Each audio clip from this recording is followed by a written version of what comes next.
ஈரோடு மாவட்டம் சிவகிரி அருகே சில தினங்களுக்கு முன் இரட்டை கொலை நடைபெற்ற நிலையில் அதன் அருகில் உள்ள மற்றொரு கிராமத்தில் கீழ்பவானி கால்வாய் கரையில் விவசாயியின் வீட்டை இரவில் மர்ம நபர்கள் டார்ச் லைட் அடித்து நோட்டமிட்ட சம்பவம் பரபரப்பை ஏற்படுத்தியுள்ளது. சிவகிரி அருகே உள்ள மாரப்பம்பாளையம் வெள்ளியங்காடு பகுதியை சேர்ந்தவர் 74 வயது கருப்பணன். இவரது மனைவி 65 வயது லட்சுமி அம்மாள். விவசாயியான இவர்களுக்கு குணசேகரன் என்ற மகன் உள்ளார். இவர் முத்தூர் அரசு மேல்நிலைப் பள்ளியில் தலைமை ஆசிரியராக பணிபுரிந்து வருகிறார்.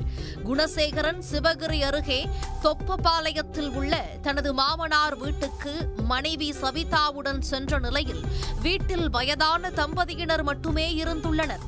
அப்போது இரவு 8 மணியளவில் நாய் குரைக்கும் சப்தம் கேட்கவே கருப்பணன் வெளியில் வந்து எட்டி பார்த்துள்ளார். அப்போது 3 நபர்கள் நின்று வீட்டை நோட்டமிட்டுள்ளனர். மேலும் தங்கள் கைகளில் வைத்திருந்த டார்ச் லைட்டால் வீட்டை சுற்றிலும் அடித்து பார்த்துள்ளனர். அருகில் உள்ள அவரது உறவினர் பாலு என்பவரது வீட்டில் இருந்த நாயும் தொடர்ந்து குரைக்கவே பாலுவும் வெளியே வந்து அங்கு நின்றிருந்த 3 மர்ம நபர்களை பார்த்து சத்தம் போட்டுள்ளார். இதனையடுத்து மர்ம நபர்கள் தண்ணீர் இல்லாத கீழ்பவானி வாய்க்கால் வழியாக தப்பி தலைமறைவாகிவிட்டனர். இதனைத் தொடர்ந்து பக்கத்து வீட்டில் உள்ள உறவினர் பாலு வீட்டின் வளர்ப்பு நாய் திடீரென்று வாந்தி எடுத்துள்ளது. இந்த சம்பவம் குறித்து தகவல் அறிந்து வந்த போலீசார் அங்கு சென்று விசாரணை நடத்தி வருகின்றனர்.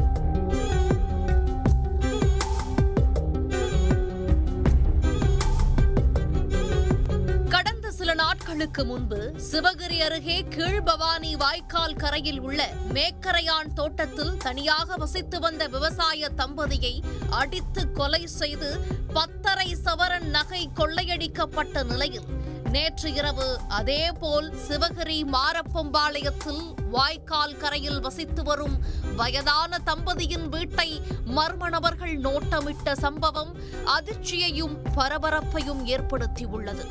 மர்ம நபர்கள் நாய்க்கு விஷம் வைத்து கொள்ளையில் ஈடுபட முயன்றார்களா என்று போலீசார் விசாரித்து வருகின்றனர்.